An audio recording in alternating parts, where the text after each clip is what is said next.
अष्टोत्तरशतनामावलिः। ॐ शिवाय नमः। ॐ महेश्वराय नमः। ॐ शम्भवे नमः। ॐ पिनाकिने नमः। ॐ शशिशेखराय नमः। ॐ वामदेवाय नमः। ॐ विरूपाक्षाय नमः।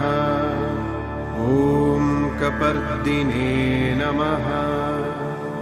ॐ नीललोहिताय नमः। ॐ शङ्कराय नमः। ॐ शूलपाणये नमः। ॐ खड्वाङ्गिने नमः।